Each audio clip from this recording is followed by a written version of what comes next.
Feliz sábado, queridos hermanos. Una alegría poder estar con ustedes en esta mañana. Feliz de poder acompañarlos en el culto de hoy.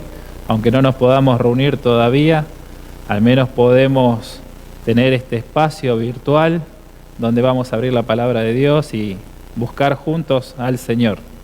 Pero tal vez antes de comenzar, de iniciar con la meditación,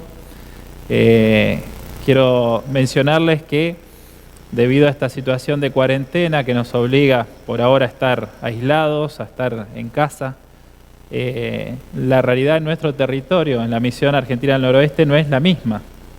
En las provincias de Salta, en la provincia de Jujuy, las flexibilizaciones son un poquito más laxas, por así decirlo, en las últimas semanas, lo mismo que en la provincia de Catamarca, y ya tenemos habilitado poder asistir a los lugares de cultos, no solamente para orar, como fue hace una semana atrás, sino que en los últimos días se habilitó de que puedan haber reuniones oficiales en los diferentes templos, también para la Iglesia Adventista, con un grupo reducido de hermanos. Creemos que aquí en la provincia de Tucumán pronto, si Dios lo permite y el virus sigue estando controlado, también vamos a poder iniciar nuestras reuniones. Seguramente va a ser paso a paso, de a poquito, con grupos chiquitos de hermanos, entre 10, 20 personas, manteniendo la distancia prudencial de 1,5 metros, 2 metros, pero bueno, ese será un capítulo que vamos a vivir cuando el gobierno nacional, el gobierno provincial de aquí de Tucumán, lo vean conveniente. Mientras tanto, mientras estemos en casa, esto no nos tiene que afectar espiritualmente, sino al contrario, debemos fortalecer nuestra fe y aprovechar este tiempo en nuestros hogares para que el altar de la familia esté en vigencia, esté en pie y que juntos podamos estar creciendo y fortaleciéndonos espiritualmente. Pero como les decía hace un ratito, tenemos esta bendición, esta oportunidad de compartir una meditación o un sermón, como solemos decirlo. Así que quiero agradecer al pastor del distrito, al pastor Richard, y también a los líderes y a los hermanos que me han hecho esta invitación. Feliz de estar con ustedes hoy. Vamos a orar antes de abrir la palabra de Dios. Amado Padre que estás en los cielos, alabamos y glorificamos tu nombre.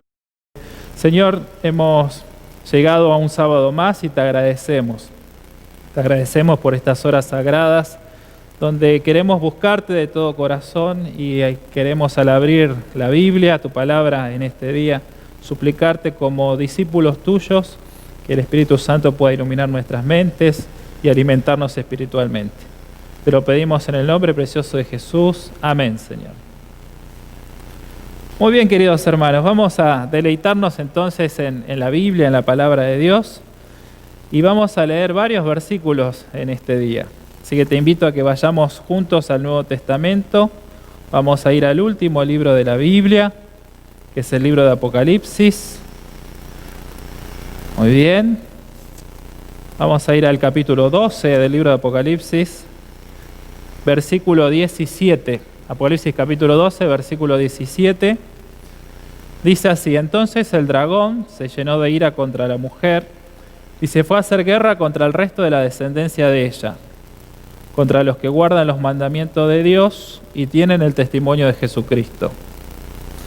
Nosotros conocemos que el libro de Apocalipsis es un libro especial, es un libro espectacular, es un libro que tiene su simbología. Y vamos a repasar juntos algunos de estos puntos simbólicos. Sabemos que ese dragón, como lo dice el capítulo 4 del mismo libro, detrás de esta figura o de la serpiente antigua se representa a Satanás, es representado a través de este símbolo. Y la mujer aquí en el capítulo 12 representa al pueblo de Dios, al pueblo de Dios. Dice el mismo capítulo, en los primeros versículos, que de esta mujer sale el Hijo de Dios, quien finalmente es arrebatado para el cielo y es aquel que regirá las naciones con su vara de hierro, ¿verdad? Entendemos entonces que la mujer es el pueblo de Dios, de donde Jesús, el Salvador, el Mesías, finalmente nació, llevó adelante su ministerio y alabado sea Dios por eso, venció al enemigo, murió por nosotros, resucitó y ascendió al cielo, cumpliendo lo que decía la palabra profética. Pero quiero detenerme un poquito en la parte final de este versículo 17. Dice que el enemigo va a hacer guerra, o fue a hacer guerra, y podemos decir en esta mañana, está combatiendo al resto de la descendencia de ella. ¿Y qué es ese resto? Bueno, es el remanente, es el final del final, la porción final, ¿no? El remanente, lo que queda, es lo último. Aquí nosotros podemos ver nuestro documento de identidad, nuestra partida de nacimiento. Y ahí está reflejada en este versículo y en el otro que vamos a leer. ¿Sí? ¿Y cuáles son las características del pueblo de Dios del tiempo del fin? Bueno, lo dice aquí. ¿Sí? Dice que guardan los mandamientos de Dios y tienen el testimonio de Jesucristo. En esta mañana yo me quiero detener en esta parte del texto, que es importantísimo y es mencionado aquí al final de la Biblia, hablándonos del pueblo de Dios en el tiempo final. Guardan los mandamientos de Dios. Guardan los mandamientos de Dios. Y esta es una de las características del pueblo de Dios del tiempo del fin. Pero no solamente lo encontramos en este versículo. Si nosotros avanzamos unos capítulos más, vamos al capítulo 14 del libro de Apocalipsis, versículo 12, vamos a encontrar que se repite esta característica. Dice así: aquí está la perseverancia de los santos. ¿Sí? Y esta es otra forma en que el Nuevo Testamento o el libro de Apocalipsis llama al pueblo de Dios de los últimos tiempos. Lo llamaba el resto o remanente en el capítulo 12 y lo llama santos aquí en el capítulo 14. Nosotros sabemos que esta expresión de santidad neotestamentaria no tiene que ver con que somos inmaculados, ¿no? Sino que tiene que ver con que somos un pueblo que ha sido apartado por Dios, ¿sí? Con un fin específico. Parte de ese fin específico ya lo acabo de mencionar, para guardar los mandamientos de Dios. El versículo 12 del capítulo 14 vuelve a hacer el mismo énfasis refiriéndose al pueblo de Dios, al remanente, a los santos. Dice este versículo: acá está la perseverancia de los santos, los que guardan, como dice tu Biblia, los que guardan los mandamientos de Dios y tienen la fe de Jesús. Es interesantísimo este versículo 12, aparece dentro del contexto del mensaje de los tres ángeles. Como iglesia nosotros entendemos y hacemos nuestras estas palabras de los versículos 6 en adelante, y de aquí nuestra identidad como iglesia, nuestra identidad como pueblo cobra mayor fuerza. Sabemos que somos un pueblo, un remanente o el remanente, los santos, de acuerdo a lo que dice Apocalipsis, apartados por Dios para guardar los mandamientos, pero el capítulo 14 nos dice algo más, para proclamar un mensaje para esta época. Un mensaje de verdad que tiene que ser proclamado por ese pueblo, por el remanente, por la iglesia. Es decir que como iglesia nosotros no tenemos problema de identidad, no lo deberíamos tener, porque nuestra identidad está clarificada aquí en la palabra de Dios. ¿Amén? Ahora, quiero detenerme y hacer un énfasis que encuentro aquí en este contexto de la identidad del pueblo de Dios del tiempo del fin. Guardan los mandamientos, guardan los mandamientos. Está identificada, la iglesia remanente está identificada con los mandamientos. Y el tema de los mandamientos en la Biblia es muy, pero muy importante. Por eso quiero detenerme en este aspecto en esta mañana. No solamente aparece el asunto en el Nuevo Testamento, arranca ya desde el Antiguo Testamento. Y vamos a ir juntos a ver una partecita de lo que enseña la Biblia acerca de la fidelidad a Dios en guardar sus mandamientos. Para eso vamos a ir hacia atrás ahora, al Antiguo Testamento, al libro de Deuteronomio, capítulo 26, y vamos a continuar nuestra meditación desde este otro texto. Deuteronomio capítulo 26, versículos 16 en adelante. Pero antes de leerlo, quiero ponerte en contexto de dónde aparecen estas palabras de Deuteronomio 26. El que escribe, ¿sí? El que redacta el que nos cuenta, nos narra estas palabras, es nada más y nada menos que Moisés. Y en el momento en que Moisés habla estas palabras, es el momento cuando se encuentra cerca, una vez más, de la tierra prometida, de la Canaán terrenal, solo que en este momento en que estamos parados históricamente hablando de Deuteronomio capítulo 26, Moisés no le habla a la primera generación que salió con él de Egipto, sino que le habla a la segunda generación. Y estos detalles son muy importantes. ¿Por qué Israel de la antigüedad no entró a la Canaán terrenal cuando llegó por primera vez a Canaán? Bueno, vamos a repasar un poco la historia. Después sí vamos a leer los textos. Vamos a recordarla juntos. Y si hay alguien que nos está acompañando, que nos está mirando, que no conoce la historia, le va a venir bien este repaso para que me pueda entender mejor luego que vayamos a interpretar los versículos. Moisés, Aarón y el pueblo de Israel llegaron a los límites de Canaán y el pueblo le pidió que manden espías para reconocer la tierra. Y allí fueron 12 espías, uno por cada tribu. Y reconocieron la tierra, y la vieron, y la palparon, y volvieron. Dice la palabra de Dios que volvieron asombrados, pero hubieron dos actitudes: los que volvieron animados y los que volvieron con un mensaje desfavorable y desanimados.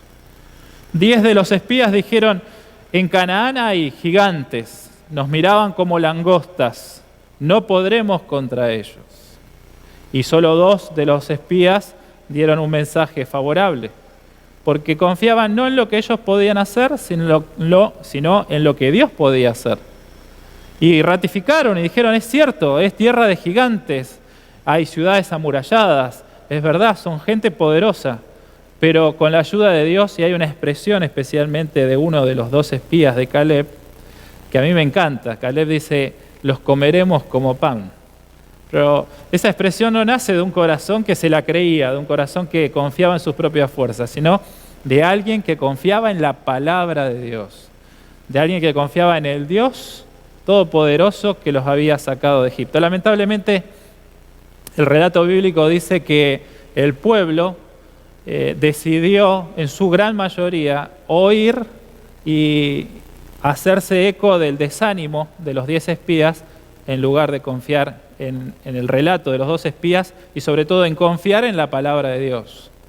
Eso generó finalmente que Dios decidiera que esta gente volviera otra vez al desierto a peregrinar.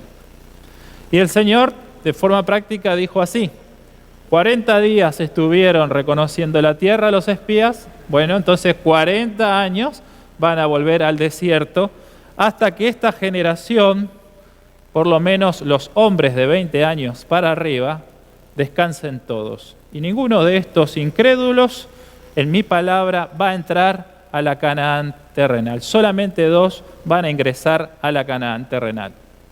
Y esos 2 eran los que volvieron con un mensaje favorable: Josué y, por otro lado, Caleb. Y así fue. Ellos peregrinaron en el desierto. Dios, en su amor y misericordia, los cuidó, los protegió, los sostuvo, pero se cumplió. A lo largo de esos 40 años fueron falleciendo uno a uno de los hombres de 20 años para arriba que habían llegado por primera vez a Canaán. Y ya cumpliéndose el tiempo, habían quedado solamente un grupo muy reducido de los que habían llegado, al menos de esos hombres de 20 años para arriba, a este momento histórico. ¿Por qué un grupo reducido? Porque se cumplió la palabra de Dios. ¿Quiénes estaban presentes? Por lo menos 3: Josué, Caleb y Moisés.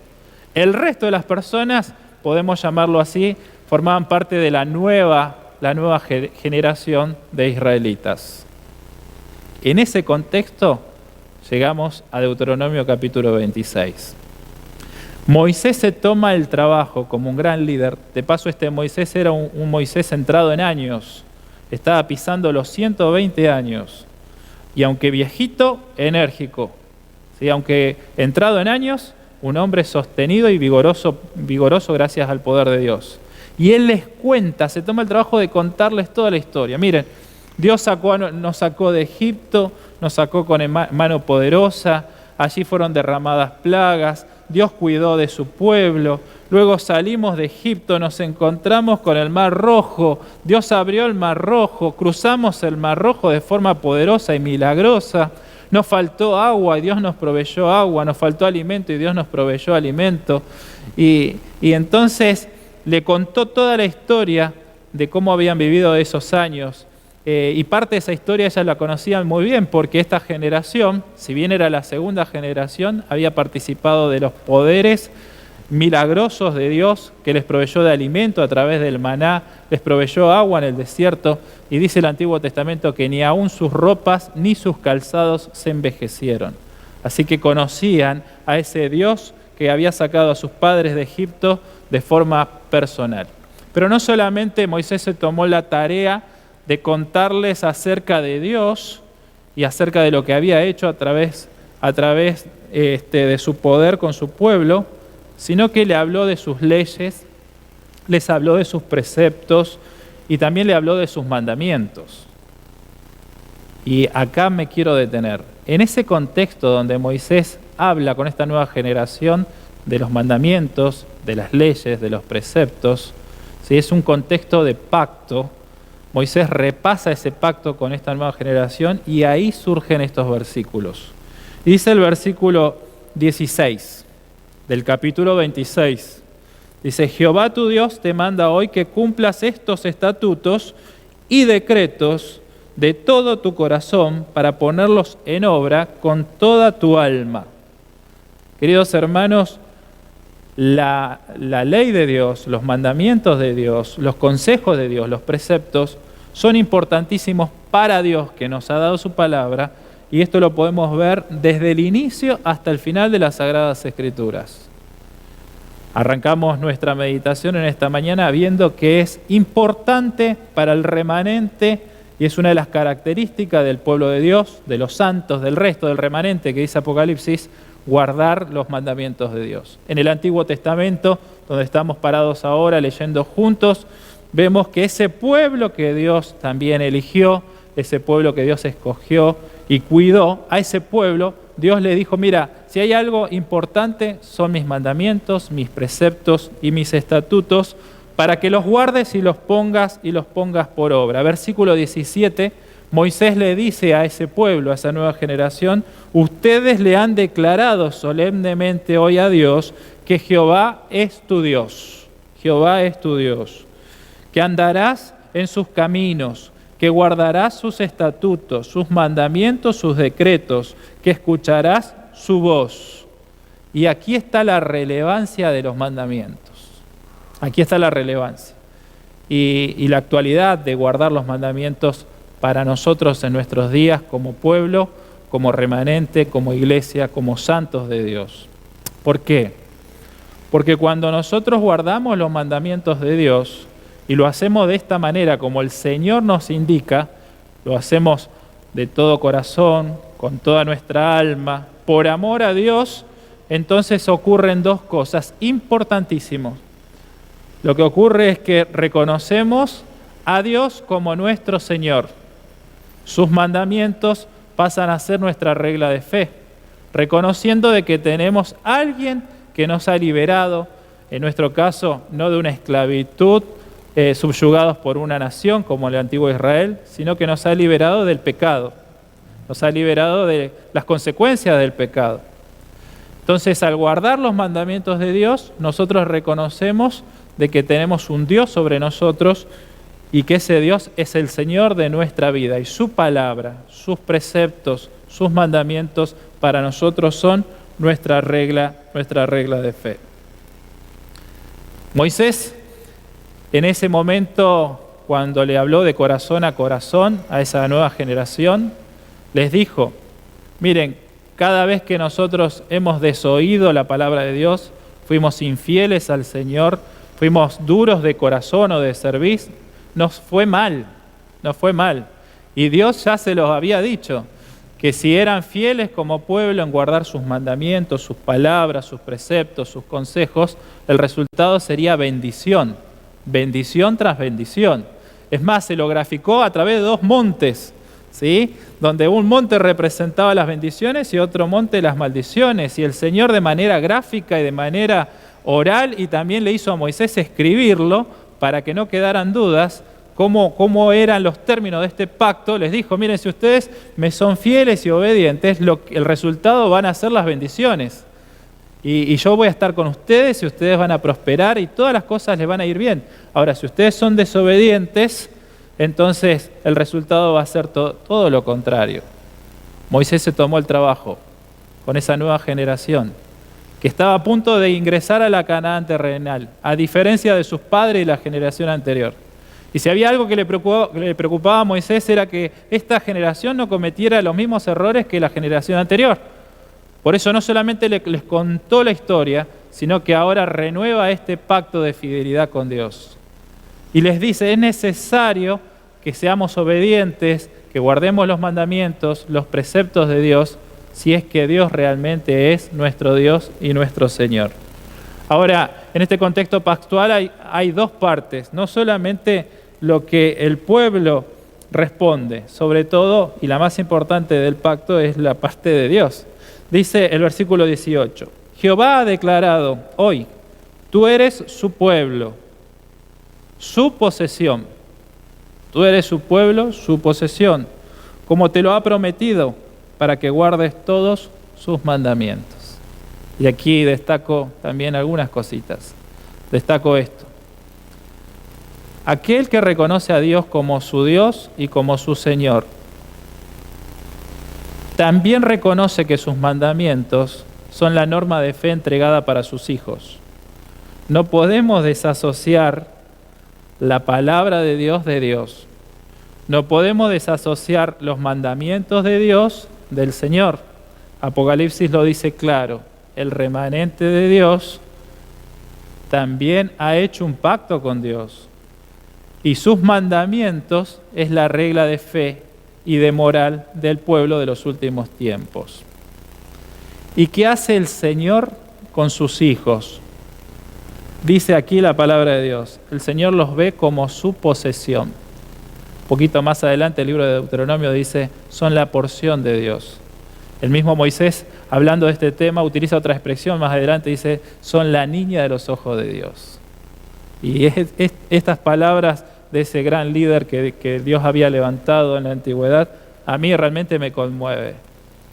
Dios no solamente nos da sus leyes, sus mandamientos, sino que nos dice: mira, si vos me aceptás como Dios y como Señor, si me aceptás en tu corazón y ponés esto por obra, si te va a ir bien, yo te voy a bendecir, porque soy aquel que te ha adquirido como su posesión, como su porción, como la niña de mis ojos.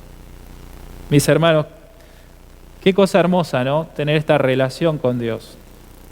Qué cosa hermosa saber de que Dios está pendiente de lo que nos pasa y que quiere bendecirnos y que quiere ayudarnos y que quiere prosperarnos en todas las cosas. Ahora, yo quiero hacer una nota de pie de página aquí, porque a veces se puede tender a malinterpretar la voluntad y los designios de Dios en relación a sus mandatos y en relación a las bendiciones de Dios. No se trata de un trueque, no se trata de una negociación con Dios. Es decir, como ser humano, yo no puedo decirle al Señor: está bien, voy a guardar tus mandamientos, pero vos tenés que cumplirme, vos tenés que darme esta bendición, lo que te estoy pidiendo. No se trata de eso, se trata de una relación con Dios. Como consecuencia de esa relación, donde Dios es el Señor, nosotros sus criaturas, que vivimos, dependemos y lo adoramos a Dios y lo obedecemos al Señor, el Señor nos dice: mira, aquel que hace un pacto conmigo, aquel que me acepta en su vida, guarda mis mandamientos, y la consecuencia final será bendición tras bendición. Bendición tras bendición. Y esa es la invitación que Dios nos hace a cada uno de nosotros en esta mañana. Pero Moisés agregó algo más. El versículo 19 dice: a fin de que se exalte sobre todas las naciones que hizo, ¿sí?, hablando de Dios, ¿sí? Para loor, fama, gloria, para que seas un pueblo consagrado a Jehová tu Dios, como Él ha dicho. Claro, ¿qué ocurre cuando sus hijos realmente están en las manos de Dios, aman al Señor, le sirven a Dios con todo su corazón, con toda su mente, con toda su alma y con todas sus fuerzas, y le obedecen? Y le obedecen. ¿Qué es lo que ocurre? Bendición tras bendición. Pongámonos un poquito en las sandalias de ese antiguo Israel. Cada vez que le fue fiel a Dios, prosperó, en todo sentido, porque Dios estaba en el centro de ellos como pueblo, los cuidaba. Dice la Biblia, como ya lo mencioné, sus calzados, sus ropas no envejecían, no se rompían. Moisés con 120 años tenía la virilidad de un joven, tenía la fortaleza de un joven, lideraba un pueblo numeroso e incontable. Bueno, esas grandes cosas hace Dios con sus hijos, con su pueblo. Imagínense las naciones vecinas a Israel, que veían que Dios los bendecía, que veían que Dios los cuidaba. Entonces surgía en esas naciones el interrogante: ¿qué los hace a ellos tan distintos? ¿Qué los hace a ellos tan diferentes? Si incluso fueron un pueblo esclavo. E indagando y preguntando descubrían que lo que los hacía a ellos distintos, lo que los hacía a ellos diferentes, eran que tenían a Dios como Señor y como Dios. Y eso llevaba a esa gente a preguntarse y cómo están organizados, cuáles son sus reglas de vida, cuáles son sus estilos de vida, cómo se conducen en la vida. Y entonces el testimonio que Israel daba en los mejores tiempos era: miren, nuestro Dios no es un Dios ni de piedra ni de madera. Nosotros seguimos a un Dios invisible, pero un Dios presente y un Dios real. Y nuestros mandamientos, nuestras normas, nuestros preceptos, ¿sí?, son aquellos que Él nos ha dado. Y entonces el nombre de Dios era glorificado y era conocido para todas las naciones.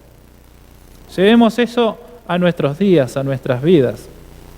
Cuando nosotros como iglesia, como pueblo, como la porción actual de Dios, como su especial posesión, como la niña de los ojos de Dios, por amor a Dios, lo servimos, lo adoramos y le somos obedientes a sus mandamientos, entonces el resultado es el mismo, porque Dios no cambia. Dios nos dará bendición tras bendición, como usted lo sabe muy bien, como usted lo sabe muy bien. Y entonces los que nos rodean, los que están en contacto con nosotros, los que nos conocen, a los que de alguna u otra manera estamos ligados, vecinos, amigos, familiares, o gente que vamos conociendo en la vida, al ver que este es un pueblo distinto, se preguntan: ¿cómo es que esa religión, cómo es que esta persona adventista del séptimo día vive de esta manera? Dios lo bendice, siempre está contento, siempre tiene una palabra de ánimo, una palabra de esperanza, a pesar de los momentos que pase. ¿Por qué son tan diferentes? Esa gente también se pregunta: ¿qué los hace distintos? ¿En qué creen? Y es la oportunidad que Dios tiene de llegar a otros pueblos, a otras naciones, a otras familias, a otra gente, cuando nosotros como iglesia somos el pueblo en las manos de Dios. El Señor tiene esa oportunidad de llegar al corazón de otros más, no solamente a través de nuestra testificación, a través de nuestra predicación, no solamente a través de todo lo que nosotros hacemos para hacer misión, especialmente a través de nuestra vida como misioneros. El nombre de Dios es exaltado, el nombre de Dios es glorificado. Por eso, basándonos en la palabra de Dios en esta mañana, podemos decir que guardar la ley de Dios para Dios es importante. Porque cuando nosotros guardamos sus mandamientos, reconocemos que Dios es Dios. Y no solamente me refiero al cuarto mandamiento, me refiero a todos los mandamientos. Y también a toda la palabra de Dios. Y a todos sus consejos, orientaciones, a la Biblia entera. Cuando esto es nuestra luz, cuando esta es nuestra regla de fe, entonces reconocemos en nuestra vida de que Dios es nuestro Dios y nuestro Señor. Su nombre es glorificado, su nombre es adorado y nosotros en consecuencia recibimos bendición tras bendición. Qué hermoso, mi hermano y mi hermana que me estás escuchando en esta mañana, saber de que tu identidad está clara. Usted pertenece nada más y nada menos que al remanente, al pueblo santo, a la porción de Dios, a la especial posesión de Dios en estos últimos tiempos. Pero ¿qué nos hace distintos? No somos ni más ni menos inteligentes que los demás. No somos ni más ni menos lindos, no pasa por ahí. ¿Qué es lo que nos hace a nosotros un pueblo distinto? Es el Dios de este pueblo. Es el Dios de este pueblo. Y este pueblo tiene características distintivas que tienen que ser reales en nuestra vida. Y una de esas características distintivas, aparte del don profético o el testimonio de Jesús, que da como para otro tema en otro momento, es que guarda los mandamientos de Dios. Y no es que los guardamos y los tenemos ahí archivados en una biblioteca, no se trata de eso, sino que los que tenemos guardado en la mente, en el corazón, y lo ponemos por obra. Volviendo a Moisés y cerrando la meditación de esta mañana. Estaba muy preocupado Moisés, muy preocupado, porque esta generación iba a pasar por la misma prueba que la generación anterior. Estaba a punto de pisar la Canaán terrenal. Y él tenía miedo, tenía temor de que esta generación también desoyera y desconfiara de Dios. Y también tenía temor de que esta generación se transformase en una generación rebelde a la palabra y a los mandatos de Dios. Por eso les habló de corazón a corazón. Y le dijo, renovemos un pacto con Dios, donde Dios sea nuestro Señor, donde nosotros seamos sus pueblos, su pueblo, y donde su palabra y sus mandamientos los pongamos por obra, por amor a Dios con toda nuestra fuerza, con todo nuestro corazón, con toda nuestra alma. Cerrando la vida de Moisés, lamentablemente él no entró a la Canaán terrenal. Un tiempito después de llevar a este pueblo a hacer un pacto de nuevo con Dios, el Señor lo llamó y le dijo, vamos al monte Nebo, y ahí descansó. De acuerdo a la luz que tenemos en el libro de Judas, ¿sí? No solamente descansó, sino que Dios después lo resucitó y se lo llevó con él al cielo. Pero el anhelo de Moisés, ahí cerrando los ojitos en el monte Nebo, era que esa generación por la cual él trabajó pudiera realmente poseer la Canaán terrenal, pudiese poseerla. Pero el sueño de Dios para con su pueblo, tanto con esta generación bíblica como con la nuestra, va más allá de darnos tierras en este planeta. El sueño de Dios es que nosotros podamos habitar en la Canaán celestial. Ese es el sueño de Dios.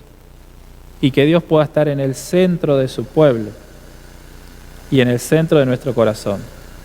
Nos puede pasar como la primera generación de Israel, que desconfiemos de Dios, que seamos rebeldes, y que el Señor no sea nuestro Señor y sus mandamientos no sean nuestra regla de fe y de práctica y de vida.